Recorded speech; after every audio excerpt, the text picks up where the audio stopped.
Okay, it's a little after 1, so we're going to get started on our webinar this morning. Welcome, or afternoon, welcome, and we're excited to have you here. Next slide.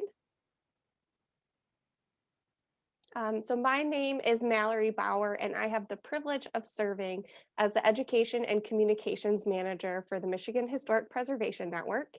And today we are using Zoom to facilitate this webinar. I'm sure many of you are very familiar with this software, but I just want to direct you to the Q&A box to ask any questions that may come up during the friendly debate that you will get to participate in through polls that will be happening soon. So the Q&A box will be in the bar at the bottom of your screen. If you don't see one, wiggle your mouse and it'll pop up. And it's 2 little blur bubbles and it says Q&A and you can type in your question there. We will be holding questions until the end of the presentation, but please feel free to enter them into that area as soon as you think of them so you don't forget. We will have the chat window open. So if you have any, if there's any resources that we discuss, I'll put links into the chat window. Additionally, if you have any questions or you're having any technical difficulties, you can put that into the chat window and I'll be here to assist you as able. We will be doing polls. That's how we're going to be interacting with the discussion today. So please take a moment and enter in your thoughts as those polls will pop up. And make sure you hit submit, otherwise they won't come through. Again, thank you so much for being here today, and we hope you will enjoy. There is a survey that will pop up in your web browser if you could take a moment after the webinar to fill that out, but that link will also be in our follow-up email, so you can also take a moment to fill that out then. Slide. If you are unfamiliar with the Michigan Historic Preservation Network, we are the statewide nonprofit, and our mission is to advocate for Michigan's historic places that contribute to our economic vitality, sense of place, and connection to the past. We are a membership-driven organization, and if you would like to learn more about us and become a member, you can check us out at our website at www.mhpn.org. And next slide. And these webinars that we will have monthly through the end of September are funded through the generous support from the Michigan Council for Arts and Cultural Affairs and a grant from the Michigan Preservation Fund through the Michigan Historic Preservation Network and the National Trust for Historic Preservation. So we want to take a moment to thank them for their generous support. And before I throw it over to Mark and Abby, we will have our first poll because we want to find out who is in the audience today. So I am launching that poll now, and it's just, what is your role in historic preservation? There's, I didn't set it so you can select multiple ones, so just select the one that you most identify with or that maybe takes up the most of your time. Because I know some people will fulfill different multiple categories. Okay.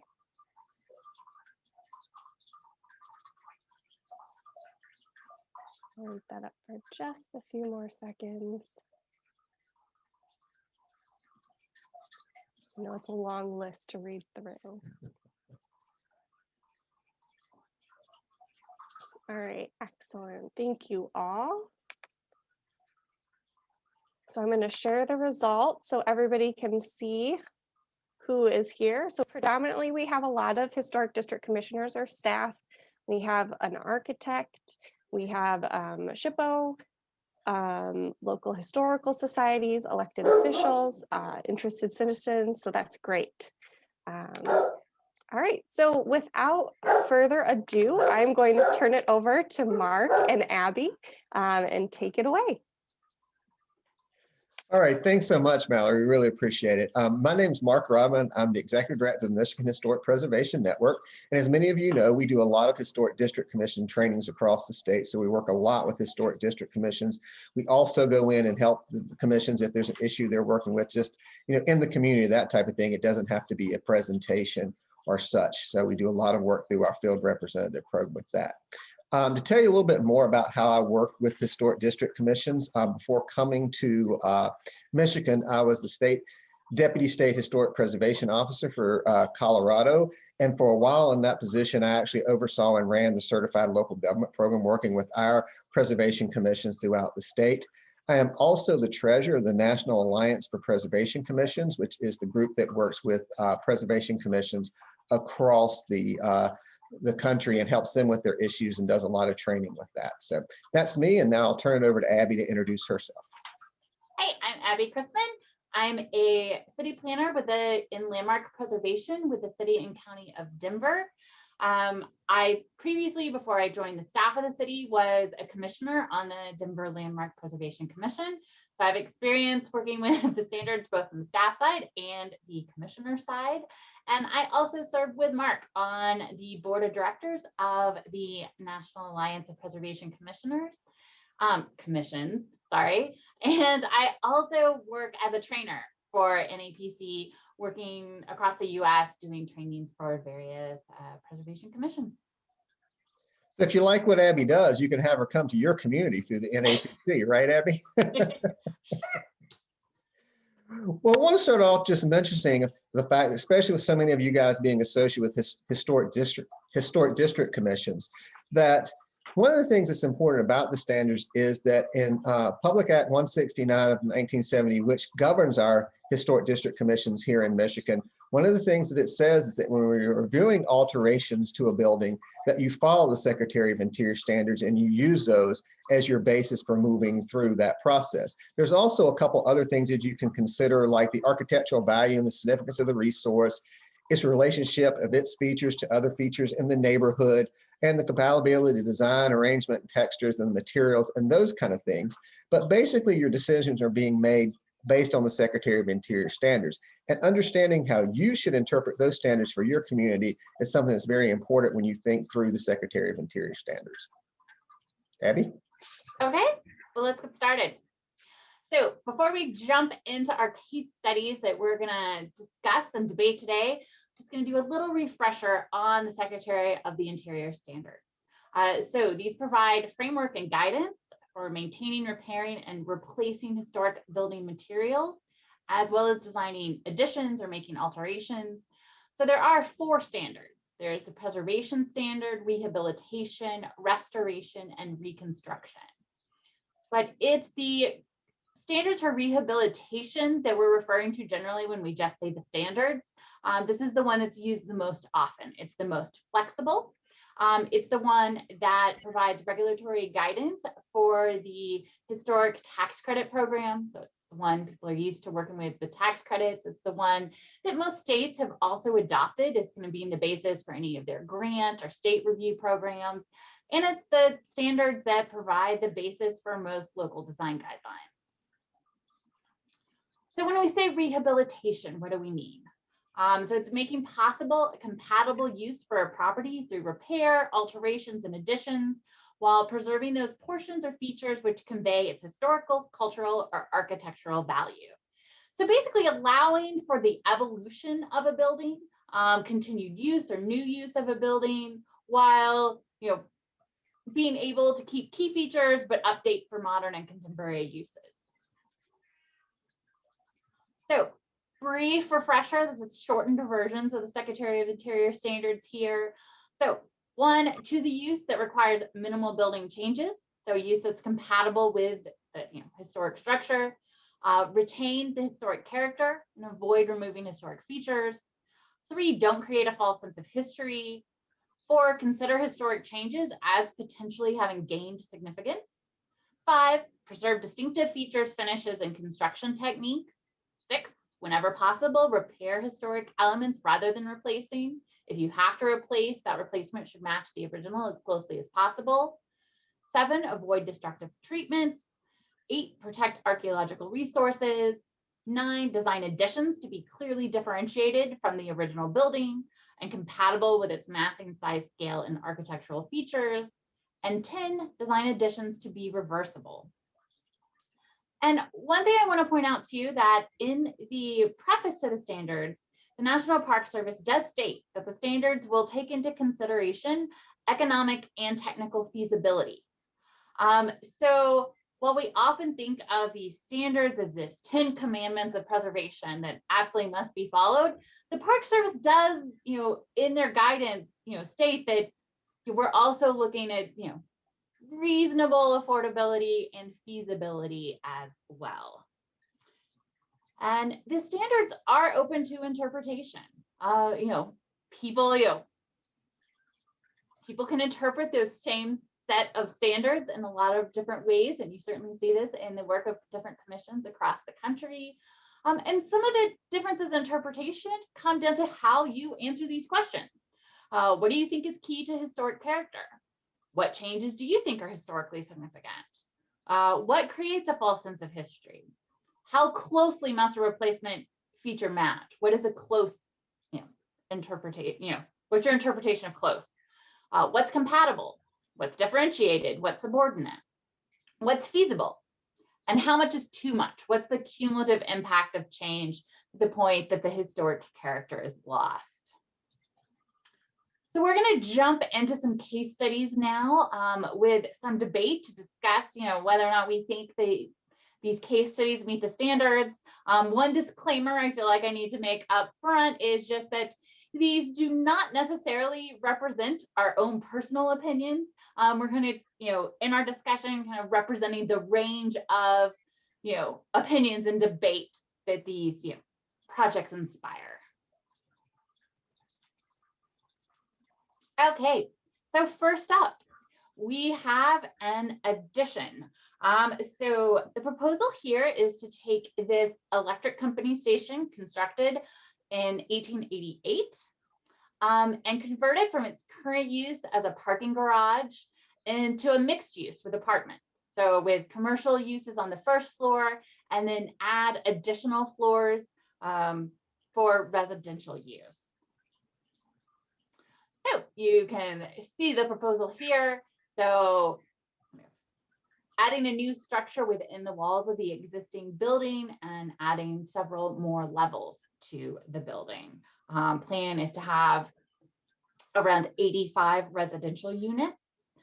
You can see that the new construction is set back about 40 feet from the facade of the historic building.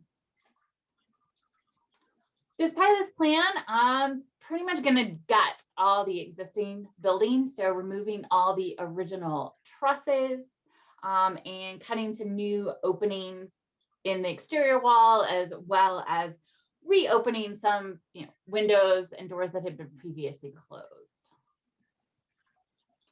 So here you can see a front and side elevation drawing, so you can get an idea of the extent of the proposed addition and the floors being added. And the proposal does include also trying to restore the remaining facade of the building to a more historic appearance. So kind of taking it back from some of the alterations that had been made to the facade over time and giving it a more historic appearance. Okay, so here we go. Abby, these people have done a fantastic job. I mean, you look at this project and the historic features have been carefully restored and rehabbed, and they've taken the addition, it's differentiated from the original. I'm very pleased with this project. I think they've done a fantastic job.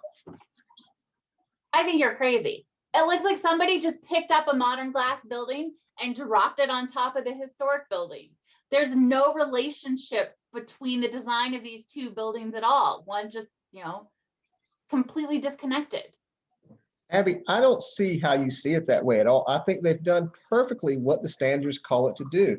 Number 9 says that you want to differentiate the building from the original. This is clearly differentiated, and they've worked to make sure it doesn't detract from the historic building because they've set it back. So when you're walking down the street and you're up against this building, what do you see? You see the historic building. I mean, I think they've taken the standards, they've done a great interpretation, and we should be thrilled with what they've done with this project. How is this subordinate? I mean, standard number 9 also, incompatibility also, yes, it is differentiated. I clearly give you that, but how is it compatible? Compatible is subordinate. This is, so much taller. how can it be subordinate when it is looming over? And while maybe if you're standing directly in front of the historic building, you're not seeing the addition, clearly from this view here across the street, all I see is this looming mega glass structure, hanging over the, poor historic structure. That building looks like it's on the block behind it when you're walking down the other street. It does not take away from that building. It's a totally different aesthetic. It's totally different. I mean, they went to the trouble to make sure they set it back so that was the case. Like I say, they've taken a building that currently had previously been used as a parking structure that was getting no value whatsoever for that community besides for a few cars in it. Now they've taken it into something that's brought life to that community, and they've done so in a very, very thoughtful manner because they've made something that's differentiated and set it back. They've respected the history of the neighborhood and added to the neighborhood vitality at the same time. It's a great project. Setting the building back does not fix everything. I mean, it still doesn't relate. And look at this side view. It's just looming over the historic building. And how in the world do you think this meets standard 10? Design additions to be reversible. The entire structure has been gutted. This is facadism. All you have left are these, some historic walls that are providing decoration to the original building. It's like this decorative Hollywood facade that's, kind of referencing a past history and adding some visual interest to this glass block. But if you remove the glass block, the walls would fall in. There's nothing left to the original building now except the brick walls. Abby, it was a parking lot. It's not like it had a unique design or it had the original design in there anyway. It had a few trusses. They took out the trusses and they put in a structure that would support this new building. If you want to remove the new structure, you take it off, you put some trusses back in. It's not like they really did anything with any valuable historic material. This can be reversible. It's a fantastic project.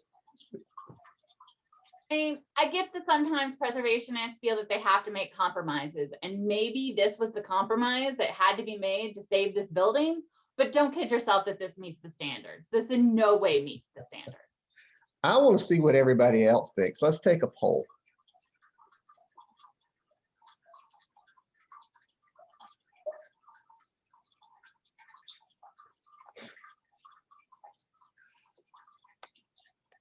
Okay, so the polls are asking, does the proposed project meet the standards? So you can select absolutely from a certain point of view, if I could make a few tweaks, and no, definitely no. So don't forget, after you've made your selection, hit submit so that comes through.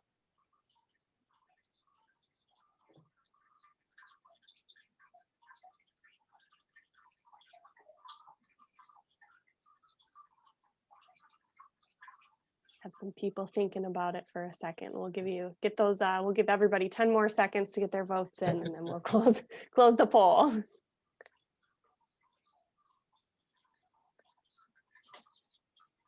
All right.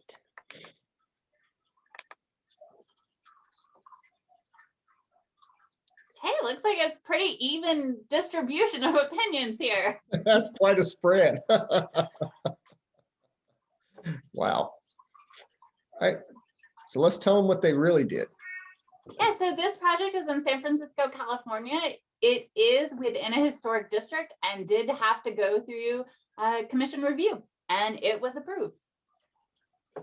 And one technical note, just in case you haven't realized it, you do have to hit close on the poll to get it to go away so you can see the screen again. So keep that in mind if you're just considering to see the poll and wondering why it's still sticking up there. With that said, we'll move on to our next project. And this next project is about material replacement. And for this project, we're going to talk about a streamlined modern building, the Knapp's department store, which was built between 1937 and 38. And then in 1949, there was an addition made that replicated the original. This served as that department store until 1980. And then in 1980, when the store closed, the state came in and took over the office building, and it served as a state building until 2012. And at that time, the state had moved most of the office out of the building, and there were very few people that were actually working in the building at that point in time. So a developer is looking at the building, and the developer wants to redo the building with retail on the first floor, On the second through the fourth floor, office spaces, and on the fifth and sixth floor, they want to do apartments. But the main concern in coming in and looking at this building is looking at the tile that's on the outside that makes up the appearance of the building. And when you look at that tile, it's called micotta, and that is a metal tile with an enamel finish on the front. And that tile in 2012 was dislodging itself from the building because the adhesive that was used to put it on was failing, and these things were literally falling on people that were walking down the street. So obviously, to continue to use this building, something had to be done because this was a safety hazard. And how did you deal with that? So when they started looking at ways that they could refurbish and repair these tiles and make sure they were attached securely to the building, they realized that you could not take the material and solder it on into the structure that was there, because if you did that, it would mess up the enamel and ruin the tile. So they could not figure out a way to how to repair this tile and how to make it useful. So they decided they needed to look for replacement material and figure out how they can make that work. So they went through and they found an aluminum composite that they put together, and they tested it, that had basically the same look as the micotta tile that was there. And they came up with a structural system to attach it to the original building and how it would work. And that's what they proposed that they wanted to do. The other issue is that they had glass block in the building. And there's two issues with the glass block. First of all, the glass block was surrounded by a lead that held it together, and that lead was failing and letting water into not only separate the lead from the glass block, but actually cracking the glass block and getting water infiltration there. And because of that, those were going to have to be replaced. And replacing them in kind was a concern, especially when you were looking at the apartments, but also the offices, because these blocks were translucent, so you couldn't see through them. And obviously, if you live in an apartment, you want to be able to see out the windows, and you want to be able to see out in most offices too, and not just worry about the light coming in. You know, in a department store, you didn't want people looking out, but in these other uses, you did.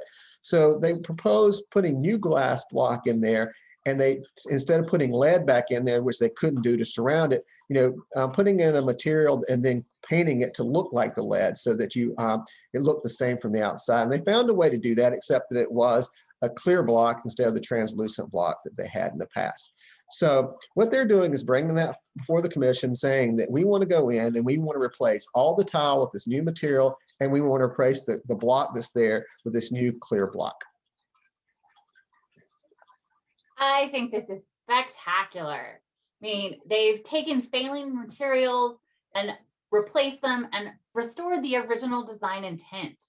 This is a model for preservation of modern architecture. Modern architecture has so many material challenges, and they have just totally met the challenge here. This is awesome. Abby, I don't even know how you can consider this historic preservation. I mean, let's look at this building. You're not seeing anything original on the exterior anymore. It's all replacement. I mean, they didn't retain anything. They might as well have ripped the building down and rebuilt it.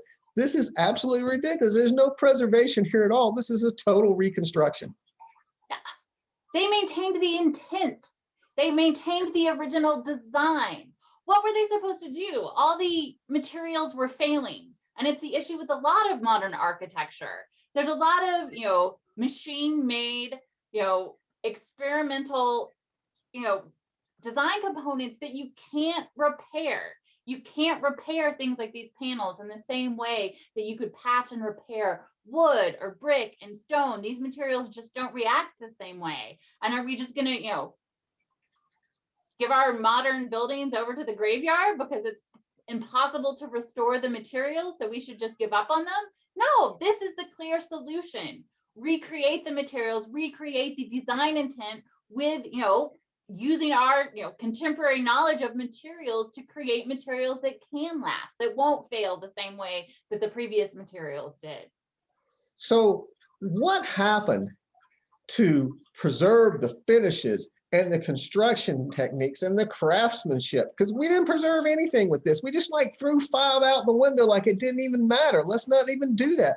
I mean, this is like saying we're going to pull all the clapboard off the side of a building and put vinyl siding on it and call it good. This makes no sense at all. I don't understand how you can possibly consider this historic preservation. I mean, Sure, they kept the building on the interior, but that building had been changed. It had been changed from a department store into offices. It didn't even look the same. So there's nothing historic about this building anymore. If they were going to do this, like I said earlier, let's just tear it down and start over and build a replica. They did not do any historic preservation here. It makes no sense to me. The design is absolutely intact and historic. And remember that the standards say that you should take into account feasibility and economics. What we were gonna, require a building owner to, as every individual tile failed, threatening to, lawsuits as they fall on people on the street. They were supposed to come in and individually patch each one. No owner would take that on. This would just be an abandoned building. We had to have an overall solution. And, economically, this is the way, not, patching over time and feasibility. That wasn't possible, as you yourself described, to try to, repair that structure. And what about retain the historic character? This retains the original character. The materials may have been replaced, but they had been replaced to as closely match the original as possible. That's a lot of hyperbole. Let's go back and look at this thing. If you walk down the street, you walk over there and you tap on that thing, you're not getting the same look and feel that you would if you had retained the materials. I mean, did they even consult the NCPTT, or is this just some architect saying, yeah, can't do that, it's too hard, can't figure it out, let's just build it, let's just put new stuff on the outside and be done with it? I mean, seriously. Look at all their mock-ups and all their time. They clearly spent a lot of effort to try to figure out the best way to match these materials. Modern materials just don't age well. You don't have the same pretty, patina of aging wood and stone and brick. Instead, you get that. How are we're going to lose our our modern buildings if we insist that, somebody tries to come up with a way to fix these materials. Some of them just can't be fixed. Let's figure out a way to make these materials last, or let's forget historic preservation. This is just insane. You just don't understand modern architecture. I don't understand total reconstruction. No, you're correct. Let's see what everybody else thinks.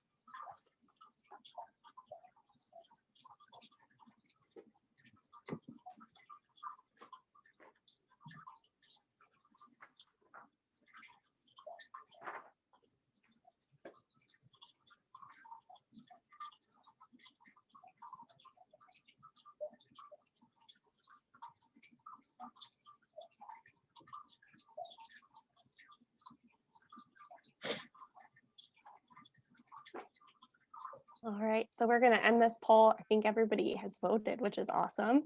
And we have 61% saying absolutely, 16% saying from a certain point of view, 10% if I could make a few tweaks, 13% no, definitely no. Sorry, I should have shared those. There you go. Wow, Abby, looks like everybody's on your side. Of course, because it's the correct side.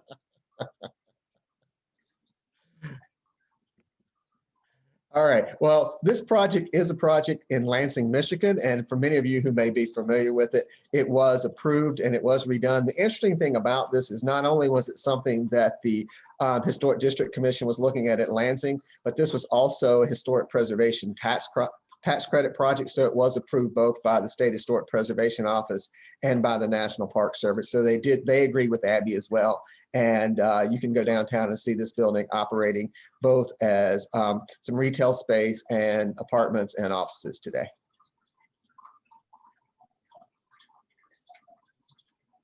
All right, our next project is talking about murals.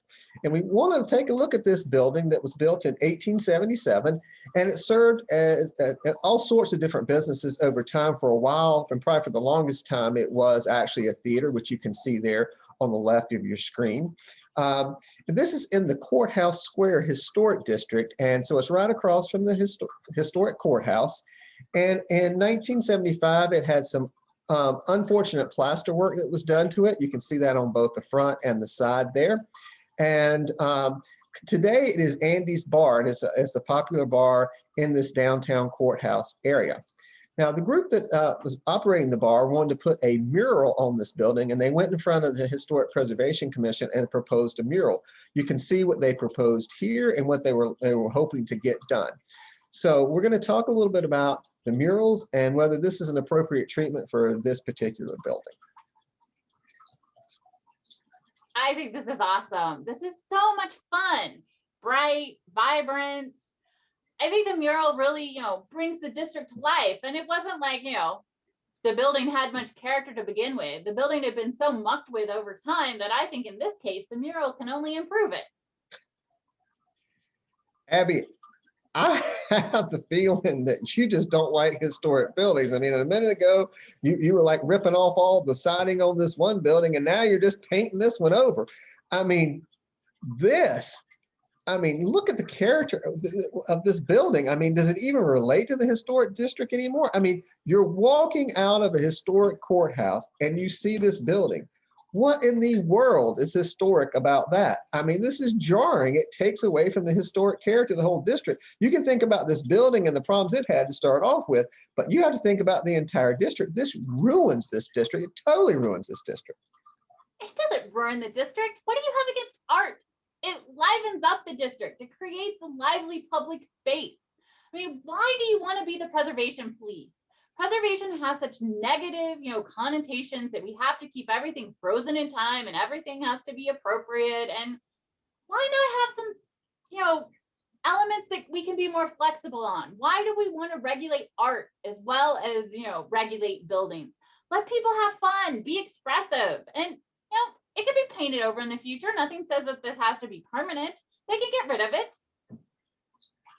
Now, I want to go back and address the comment you made right up front. What do I have against art? I have nothing against art. There's a lot of places with and around this building you can do appropriate art that could be kind of funky and kind of neat and everything like that, but it doesn't take over and totally distract from the historic character of the historic district. I mean, this is jarring. It's incredibly different. I mean, there's no way you can say that if you look out the courthouse window and you see this, you can imagine you're in a historic district. I mean, look, there's the courthouse. This is what you're seeing. This just takes over and totally changes the character of that district. I mean, this thing should be delisted, the whole district, because of this mural. This is insane.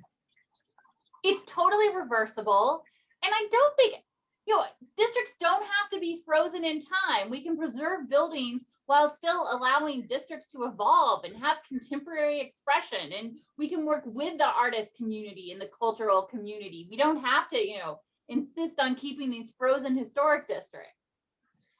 Abby, you talk about it being reversible. Let's talk about it. It's not enough that you've gone in and put stucco over brick. That's not a good treatment. That's not good for the building. Then you painted over it, which is not good at all. And how are you going to fix this? You're going to paint over it again. So another layer of paint. You're damaging the building. It is not an appropriate treatment. Let's look at standard number 7.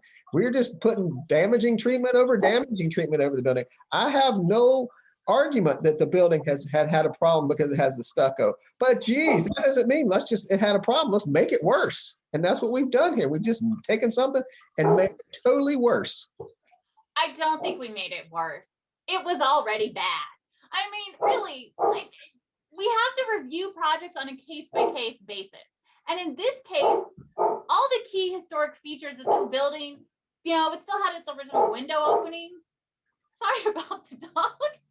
But except for that, I mean, it didn't have a lot of character to destroy. I think this would be a totally different case if this building had not been previously stuccoed. If we were talking about painting this over exposed brick, well, yeah, that's destructive treatment, and that would be totally different. But in this case, it was already stuccoed. So, Abby, what you're saying is that once a building has been done that's inappropriate to a building, just throw the standards out because nobody cares anymore. That's ridiculous. This is part of a historic district. It's not listed on its own. It needs to mirror and go with the historic district as best as possible. So making it worse should not be an option. Well, let's see what other people think.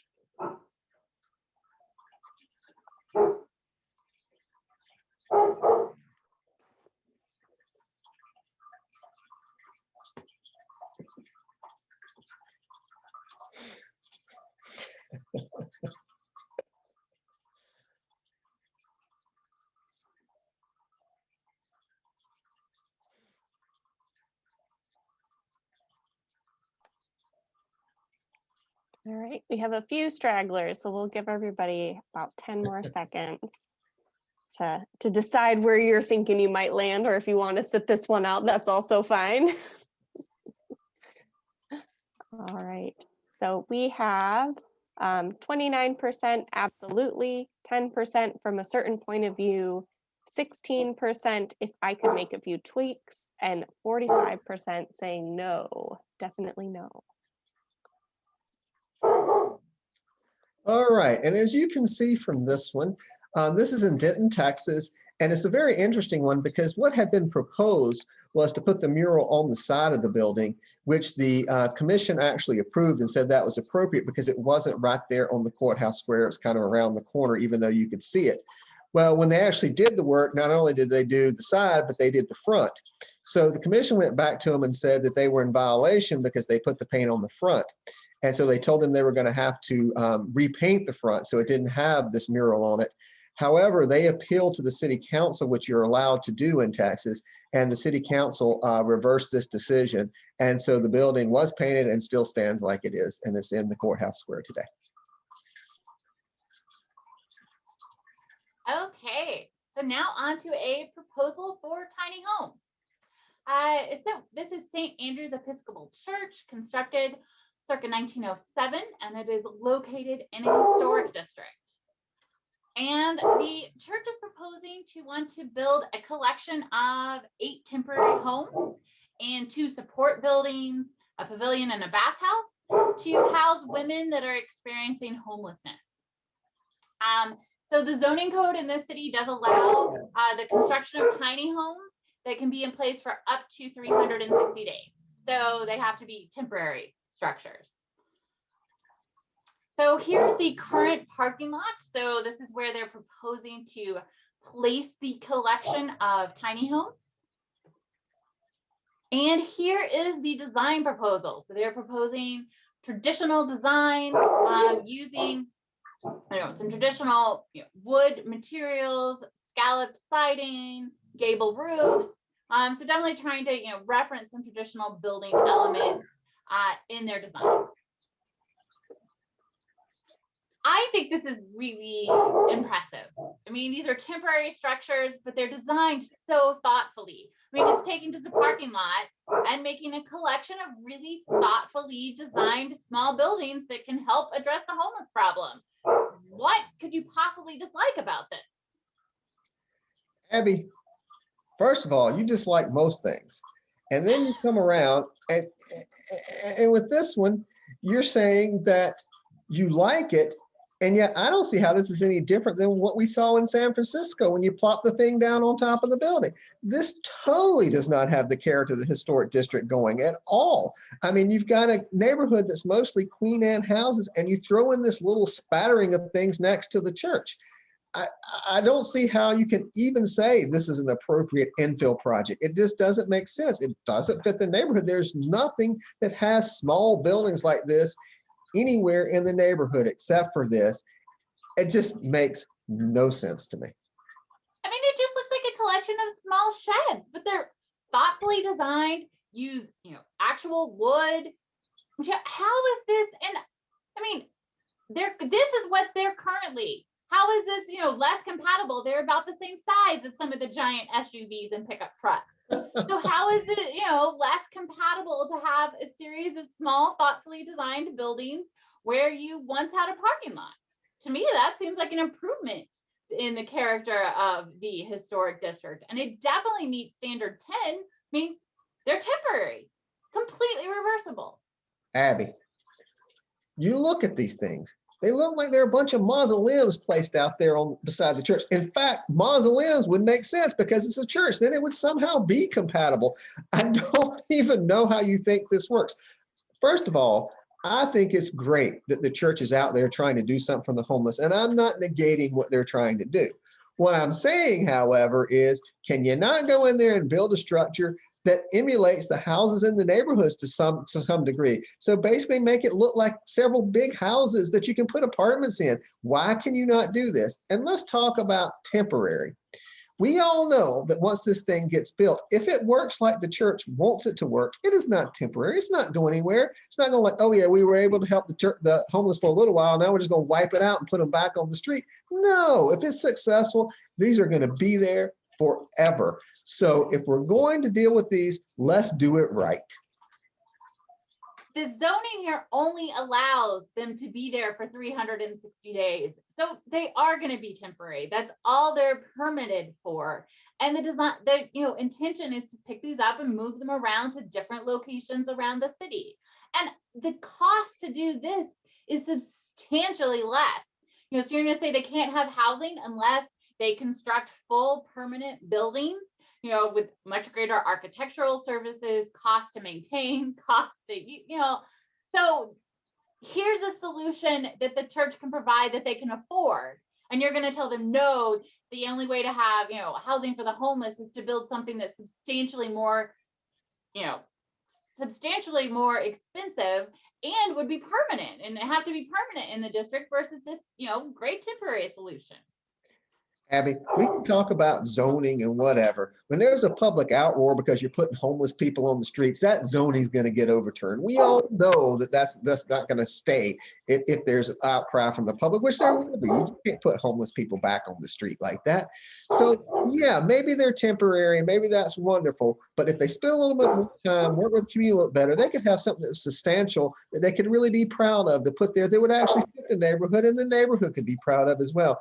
Imposing this development on that neighborhood does not make sense. Let's not ruin a historic neighborhood because we can't be more creative in how we plan a situation for the homeless. Seriously. Okay, let's see what everyone thinks.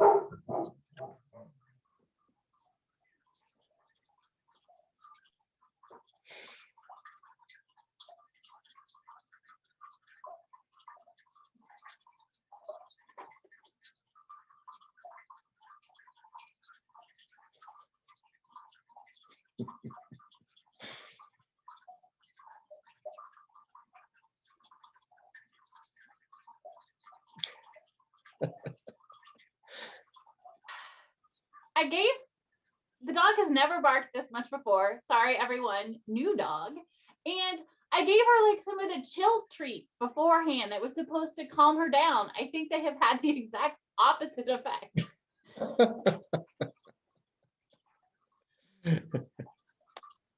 That is okay. We will. Dogs are always welcome. All right, so we'll end polling. It took a little bit longer. I think people were thinking about this one a bit more. So we have 30% saying absolutely, 20% from a certain point of view, 17% if I could make a few tweaks, and 33% landed on the no, definitely no, does not meet the standards. That's quite the spread. Yeah, we got a lot of spread on a lot of these today. Yes, so a lot of different opinions. Okay, so this was a project in my city that went before my commission. So it's a Denver project. So staff recommended approval. We felt that because it was temporary and simple in design, kind of looked like a collection of sheds, we thought it was fine and we recommended approval. I have to say we probably were not, we were definitely impacted by the politics and the public perception as well. We really didn't want to end up in the paper as Denver Landmark denies housing for the homeless. But it did go to our commission for review and the commission denied it. They were really torn. They also, didn't really want to deny housing for the homeless, but they felt that it just did not meet our guidelines, that there wasn't any precedent in the district for having this collection of small buildings. So they felt that they just could not approve it. So we did end up in the press with negative press about how Denver Landmarks denied homeless housing. But when we recently did updates to our ordinance, we did a revision that we no longer have to review temporary structures, so that in the future, if this were to come up, we would not have to review it. That's one way out of it, just push it off. Yep. Okay, and our final project for discussion. So this is a bakery that was constructed in 1928. And in the 1970s, it had an alpine facade applied. So you see here, the bakery is on the far right. So in the 1970s, the downtown of this mountain town was being bypassed by a new interstate system. So to try to pull people off the interstate into town, they figured, they really needed to offer something visually appealing to bring in tourists and visitors. So they decided that an alpine remodel could really help provide a kind of new fun identity for their downtown. And they even brought in an architect from Switzerland to, consult on constructing, alpine facades.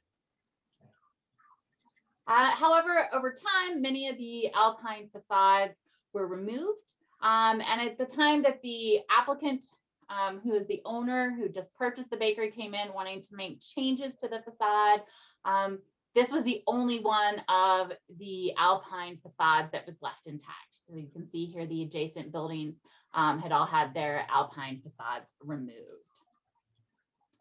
So the owner had photographs showing the original appearance of the bakery, which you see here. So their proposal was to, take the bakery back to its original appearance. They did some building investigation that showed that the storefront was still pretty much intact, though the parapet was gone. So all the part of the building above the transom window there had been removed, but they proposed to kind of reconstruct it based on what they could see in the historic photos. And here you have it. Well, I think they've done a fantastic job. I mean, they've taken this building that had this monstrosity of a facade that had been placed upon it, and they've taken it back to what it was historically. They've restored it beautifully. It looks great. It fits in with the neighborhood. I mean, I applaud the commission for approving this. This is a fantastic job. This is so sad. I'm so sad. Like, you took this really distinctive alpine facade, told a really interesting bit of history of the evolution of this community. It had a lot of character, and you replace it with this totally generic facade that looks like any other building. I mean, fine, they, have as best they can taken it back to a historic appearance, but they removed something that was really unique, that really told an important story, that definitely, Standard 4 had acquired its own history. And fine, you now get a, kind of, fine historic building, but that doesn't have any of the character of the Alpine building. So somebody went in and did an ill-conceived facade on this building, and we're supposed to celebrate that? That's ridiculous. I mean, when you're talking about historic preservation, we talk about the period of significance. And with the period of significance for this building was from 1910 to 1960. None of that crazy alpine crap was part of the period of significance. It doesn't fit with the district. This was something that was an eyesore in the middle of the community. This, getting rid of that facade and getting back to the history of this community, is what the commission needed to do, and they should be applauded for the decision that they've made to let this happen. This is fantastic to get rid of that monstrosity. What do you have against alpine design? Do you have no sense of fun, no sense of whimsy? Everything just needs to, everything should look the same. It should look historic. It can't look different. I mean, I think that was so clearly had acquired its own significance. And historic preservation isn't aesthetic preservation. Just because you don't like the aesthetics of the alpine facade doesn't mean it hadn't acquired significance. And yes, I will give you, the commission in this case probably made the right decision because the period of significance for the district did not include the 1970s. But I would say it really should. So just because when they did their district, they hadn't, fully considered the period of significance, well, that's something that happens in so many districts across the US because, things are, you designated it, 30 years ago, and you didn't think about how our perceptions of preservation were going to evolve. But so finally, maybe it technically met their, requirements, but no way does it meet the standards. Any, halfway decent architectural historian who was doing a current consideration of this would say that those changes definitely had acquired significance. They were definitely, meet standard 4, that they should be considered and preserved. I mean, this was it. This was the last building left that had the Swiss facade. There's now that piece of history of this community that is totally missing and gone. It's been erased. Abby, you're one of those hysterical preservationists that think if it was ever done to a building, it has to be retained. I mean, you would go into a community that had atrocious 50s slip covers. I'm not talking about ones that are well done, but ones that look awful and say, oh, because it was on that building, I don't care how terrible it is, and that building will never be used with that slip cover. It absolutely has to be done. I mean, these people went in there and carefully looked at the history of this building and took it back to a point in time where they could use the building, that it fit with the rest of the community. They have done an absolutely fantastic job. And if you want to see that whimsy, go to Disneyland. Seriously. This was not a slapdash facade. It was part of a unified appearance to the downtown that they brought in an architect from Switzerland to design. And what they built back, they had to do a lot of reconstruction. You can see here's, a photo while they're doing the building. The whole parapet was totally gone and missing. So they're taking off this actually historic Swiss facade, and instead having to do a lot of reconstruction to try to get back to, a semblance of the historic appearance. Abby, reconstruction of missing features is part of the Secretary's standards. So I think they've done something that was appropriate. I don't care that somebody was renowned and came in and something. If it was bad and it was poorly advised, that doesn't make it significant. That makes it like, gosh, let's move on. Let's get back to what's important to our community. That facade that was on this building does not represent this community. The historic facade did, and that's what the commission is wanting to do here. You're so subjective in your review because you think it's bad, because you don't like it. You think it should go away. But we're not supposed to be about what we like and dislike. It's supposed to be what's historic or not historic, or what meets the standards or doesn't meet the standards. Yeah, and I bet this community would say it meets the standards because it took our community back to what it was historically and what the period of significance is for this particular building and this particular district. They've done a fantastic job. I'm curious to see what other people think.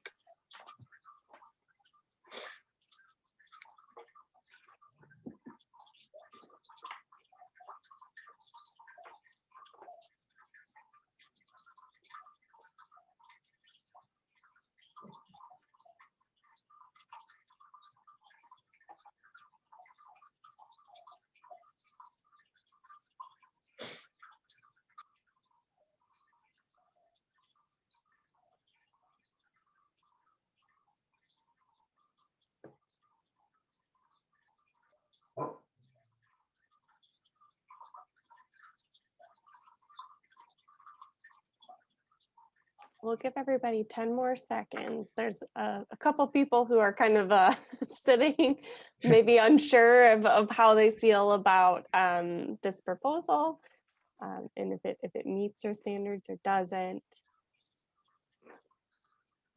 All right, so we're gonna end this poll. So we have 68% saying absolutely meets the standards, 21% from a certain point of view, 0% saying if I can make a few tweaks, and 11% saying no, definitely no. Okay, if I even manage to persuade anyone that we should reconsider our later facade alterations, I will count this a success.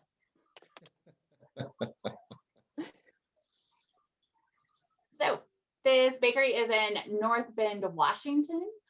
So the whole kind of Swiss facade was modeled on Leavenworth, Washington, which has kept its whole Alpine facade. So it is still all entirely Alpine today.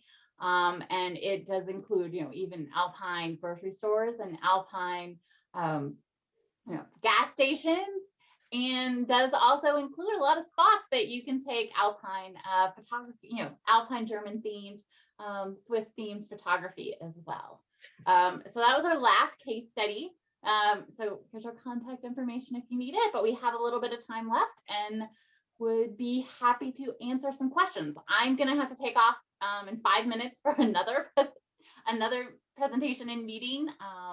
But what do you have for us, Mallory? Yeah, thank you so much, Abby. And feel free whenever you need to jump off, feel free to just take off, but we really appreciate your time today. So since we just were talking about the Washington Bakery, we had a question come in. Please expand on Mark's point about the bakery and his phrase, period of significance, metrics, points of evaluation. How does that come into play? I can talk about this a little bit just because it's something we deal a lot with on the Denver Commission. But so generally when a historic district is established, you're going to establish a period of significance of the district. And that's going to be the period when the majority of the buildings were constructed or when whatever, significant trends it's being, designated for occurred. So if it was a commercial district, the period, when that was happening, if it's a historic district, that's residential, when the majority of those houses were built, or when somebody, anyone significant who lived in that historic district when they lived there, that's going to be the period of significance. But one of the problems with a lot of historic districts is a lot of designations, were done in the 70s or 80s. And if you're looking at National Register standards, you're generally looking at things, you're only considering historic things that are at least 50 years old. So a lot of our historic districts, were written with periods of significance that end in the 20s or 30s, or, depending when they were done, the 40s, and just didn't consider anything that's happening since then as being potentially significant because, it was less than 50 years old. But, we kind of then need to update those, districts because obviously, time has passed and now there's a lot of things that were done in the 50s that we're thinking about whether or not they're significant. The 60s is now more than 50 years old. And now the 70s are starting to be, 50 years old. And so it's a real problem with a lot of historic districts because they have these fixed periods of significance. And in a lot of communities, that really sets your design review. I know in Denver, like the commission cannot, kind of have to allow changes to things that are outside the period of significance. They can only prevent demolition of buildings that are within the period of significance. So it's, I think, a real issue across the country is trying to get a lot of our district period of significance to really reconsider them and think about, are there additional, has our district involved? Are there additional buildings that should be included as significant? And should we extend some of those periods of significance? And I think that becomes really relevant in the example that we gave because, likely this one was cut off in 1960 because that was just 50 years ago, not because the commercial district wasn't still active and an important part of the community in 1960. So the things that happened with that could have been historically significant and probably should now be part of the period of significance. However, but because of that 50-year cutoff rule, it was just suddenly cut off in 1960. And now everybody's saying, well, that's the period of significance and that's the way that's what you need to go back to. So it does ignore a lot of things that have happened in more recent times. So commission should operate off of their survey though, and then maybe communities should be thinking about updating their survey, correct, to see what's new? Because this commission, it sounds like, made that decision based on the current survey they had that cut off at 1960. Well, I think that's what you find is because if you're going to legally support the decisions that you make, you've got to go back to the documents that you base the historic preservation on. And if that document has a period of significance on it, it's hard to get around that and not face a legal challenge. Thank you. Okay. It's taken a while to have people recognize the value of modern buildings. Do you see any problem with standard number 6 being elastic to meet these buildings' special needs, or do we need a new set of standards to address modernism? Going back to the Knapp building example. I think maybe additional interpretation needs to be done.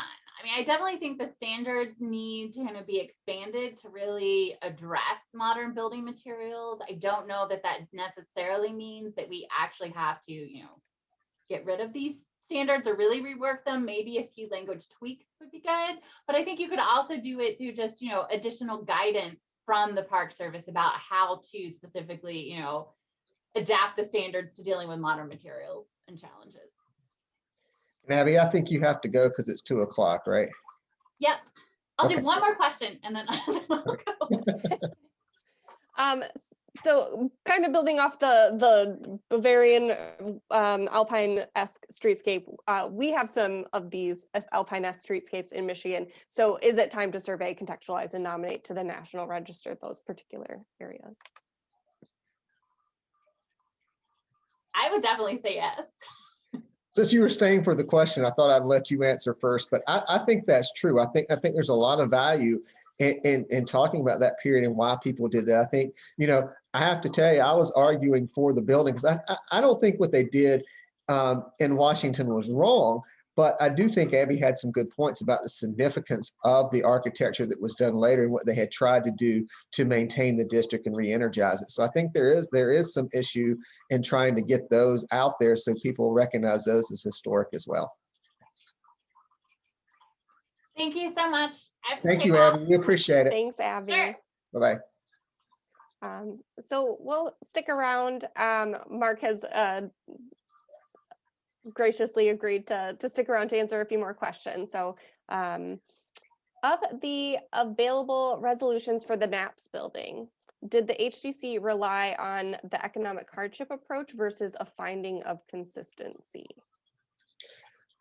or appropriate? I think they were looking at both when they were doing it because they couldn't find any economically feasible way to deal with that building. So there was economics that were involved in that. But I think that they also looked at the fact that there had been a lot of work done, as Abby mentioned, in testing different ways to do it and what would work. I mean, the architects went through all kind of mock-ups to learn what would work and what wouldn't work. And they had several, they thought, oh yeah, this will work great. And then they took it over to the building and held it up after they put it together. Like, ooh, no, that doesn't look right. It doesn't have the right sheen, or it just doesn't have the right appearance or color or whatever. So I think, they really looked at the appropriateness of what they were doing as well as the economics, because it was not, as Abby said, it was not like they didn't put any effort into trying to figure out how to save what was there. And then once they felt like that was too expensive, they put a lot of effort into how do we replace these and really make sure the building still has the same appearance that it did historically. Okay. Our commission is increasingly faced with questions about replacing seriously deteriorated historic features made of wood and vintage metals. Should we decide based on replacement with like for like, so natural materials like wood and metal, or are replacements made of newer synthetic materials acceptable if they replicate the basic profile and appearance of the original? I think the first thing that you always want to do is there a way to, figure out a way to repair what you've got that's not too expensive? If you absolutely can't do that, which in a lot of cases you can't, replacing with light materials is basically where you want to go if that's possible. Now, there's times when that replacement is for something that's going to be, it's going to be really costly again. And so you may need to look at alternative materials. And then sometimes, you think, well, if we do the alternative materials, there's a potential that they'll last longer. So maybe that's the appropriate thing to do. So we're not dealing with this again in another 20 years, and that type of thing. I think where you fall on this is how good a replication can be. And is there a way to do it that really fits the character of the neighborhood? Because, some things you put up there and you really can't tell much difference. Other things that you try to replace with, it really stands out and makes a difference in the look. So I think really understanding what the new material is, how it reacts to the materials that are going to be surrounding it, and how it aesthetically it looks as close to the old as possible is really what you need to make your decision on. And quite honestly, I don't think many commissions are going to make the same decisions on that. There's commissions that, allow this, and there's ones that don't allow this. And it's all up to the commission what really fits with their community, both from an economical point of view and also from, just a standard aesthetic point of view. So I don't know that really answers the question because it's a hard question to answer, and it's really going to be on a case-by-case basis. If I'm reviewing this type of thing and somebody wants to replace something with something that's not original material, then I really want samples. I want to see what they're doing. I want to understand how it works. I want all kinds of detail. So if you're going to come to me, if I'm on a commission and want to use replacement materials, you need to come prepared with all kind of information that I can verify and think through and consider, because it's not going to be an easy decision to say, yeah, sure, let's use it. Right. I also think with alternative materials, how are they going to interact with the historic materials? So expansion and contraction in the, in the heat and the cold, as we have this now cold snap. If you have a newer material that is infill, it actually could damage the historic materials if it's harder than the historic material. So those are also things to be thinking about. And that's why like there's no one size fits all answer to anything. And I think that's kind of the point of this conversation, is every application needs to be reviewed on that application. There's no precedence. Right, and I think, as most people here know, that's part of the reason for this presentation, is the fact that so many people think, well, the standards are the standards and you have to follow them, which is true, but the standards were written. There's 10 standards for every historic building in the United States. Think about how many different kinds of buildings there are and different building materials and that type of thing. They're going to be subject to interpretation, and they're written that way intentionally. So, I think that's why you see so much of a robust discussion about what some people consider to meet the standards and other people don't. Right. How should we deal with solar and energy additions? So how do those kind of fit into the standards? Well, I think that you see a lot of different ways across the country in way that people deal with solar panels. Some historic neighborhoods just don't allow them. It's not something that's aesthetically goes with the neighborhood. They're not going to do it.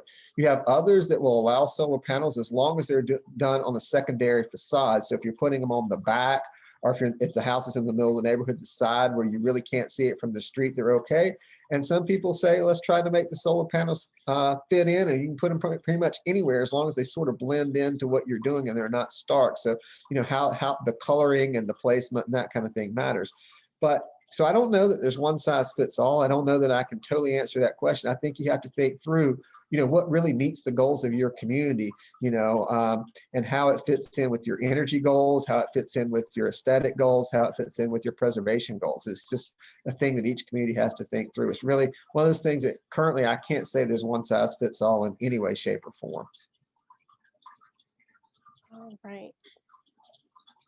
We have, how many more questions do you have time to take here, Matt? We can probably take a couple more. Okay, perfect. Modern infiltration standards and HVAC tech have pushed old envelopes past their original limits. Is there support or an expertise list for help with complex change of use issues in repurposed buildings? So you're talking about the mechanical systems that you're putting in and how they affect the historic buildings and the changes that go with that. I'm not sure what all the rest of the question is working with, but I don't have a specific name for you to work with, or a specific thing for you to look at that says this is how you do this type of thing and this is how you should consider it. But there are people out there that do this type of work and think, how do you integrate this into a historic structure, and how do you make it work both aesthetically and functionally, and that type of thing. So if there's something specific that somebody has something they want to look into, then I can try to find you some information. I just don't have that off the top of my head. Thank you. The Secretary's standards do a good job of advising on new construction that is actually added to historic buildings. So I think they mean additions. But what about new infill buildings, i.e. new freestanding homes that's added to a historic district of freestanding homes? I don't find much guidance. It really is actually hard to find guidance on that, because I've been in a number of discussions about this and what's appropriate and what's not. And what I think is really interesting when you're looking at infill, I think that's really based on the community as well. As I mentioned earlier, I come from Colorado, and in Colorado, we had two really extreme ski towns that were examples of infill and taking a different approach to infill. If you were in Crested Butte and you were doing infill, their historic district commission would basically say it better look like it's historic, and they wanted every detail to be close to historic as possible, with just a little different differentiation so that you could tell it wasn't historic. But honestly, in a lot of their stuff, you really had to know architecture really, really well to figure out what was historic, and the new house that went in was not historic. A couple of years later, it all just blended in and it was fine. And that was their idea of interpreting the standards and making sure that it fit. It fit. Just give us a little bit of differentiation so you could tell, and we would know. alternatively, if you went to Telluride, it better not look anything like the historic building, except for the scale and the general, aesthetic, but it better not look like the historic building at all, or it was not getting approved. Because if they wanted something that's going to be an infill, it better be differentiated. You better be able to tell it was not a historic building in that town. So there are two great examples to show as the way that people look at the extremes, because they really are the two extremes of how you go about this and how people look at that. I don't know that I necessarily advocate, one from another, because in the Crested Butte example, you walk down the street and sometimes I'm looking at these buildings like, I think that's historic, but I'm not sure. And then you walk down Telluride and sometimes you're like, whoa, because it's kind of jarring to fit in the historic district, and it kind of takes away the rhythm, even though the size and the scale are the same. So I think, trying to find somewhere in between that is how you do it. I don't know there's any really, really good guidance, because you're trying to differentiate, but also you want to fit the aesthetic that's there. And people are just going to take different approaches. Right. And that's kind of, it depends on the applicant, right? If the person building the structure, they're going to come with their, style of that they want for their building. And that's not something that commission should be ruling on, right? Well, that's true. But at the same time, some commissions in their design guidelines, they give you ideas of what's appropriate infill and what's not. So while you do get to do your own design, you kind of know where to go or not go with it. So I think, if a community really wants to direct how they want their infill to be done, when you do your design guidelines for your historic buildings, you should include a section on infill, which gives people some guidance. It doesn't design a house or a building for them, but it says, this is appropriate, this is not appropriate. And you can go through, particularly the Crested Butte ones, line by line, and kind of see what your options are and what your options aren't, because they're very detailed in their description for infill. And this kind of merges well into our I believe our final question that we have up asked right now. What is an example of creating a false sense of history? So that's the standards say don't create a false sense of history. Well, when you look at a false sense of history, basically what you're doing is talking about the same thing we were just talking about, which is building a building that's replicative of what's there. So when somebody's coming up to the building, they think that's already been there forever. So, if you're building an addition and it looks exactly like your house and there's no differentiation to it at all, then somebody thinks, oh, the house has always been that big. And that's really not true. That's an addition that's been put on there. So a false sense of history is making somebody believe that something is historic when it's not. So, even if you want something to match and to fit in, you need enough differentiation. So if somebody's looking at that, and not maybe just somewhat the general person on the street, but maybe not everybody, but the general person on the street that has any understanding of architecture whatsoever, look at that, like, oh yeah, that's new, but not necessarily jarring. And again, that's going back to the Crested Butte example, is that we want it very close. We want a few things different so you can't tell that it doesn't. So it fits in really well, but we want it to be different so it's not a false sense of history. I will tell you, I think some of the new buildings in Crested Butte have done a good job of doing that. Others have created that false sense of history. As I said, walking down the street, you look at it like, whoa, I'm just not sure. Yeah. Sorry, I was just looking up. I couldn't remember if the National Park Service had a preservation brief about additions. That would be easy to share. I'm not seeing one. I know they have another resource that does talk about additions that I will try to find and provide in the follow-up email to those who attended and registered. But of course, before we go, I will throw in the chat the link to the National Park Service preservation briefs, because these are always a great resource to look through if you have any questions when interpreting the standards in your own community. Exactly.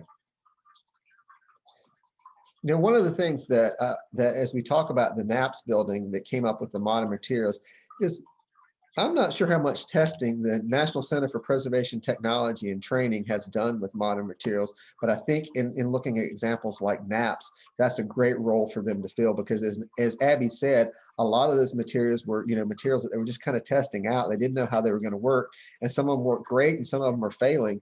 And to have some of those tested and look at options for those could be really helpful for people as we deal with more and more of art and architecture.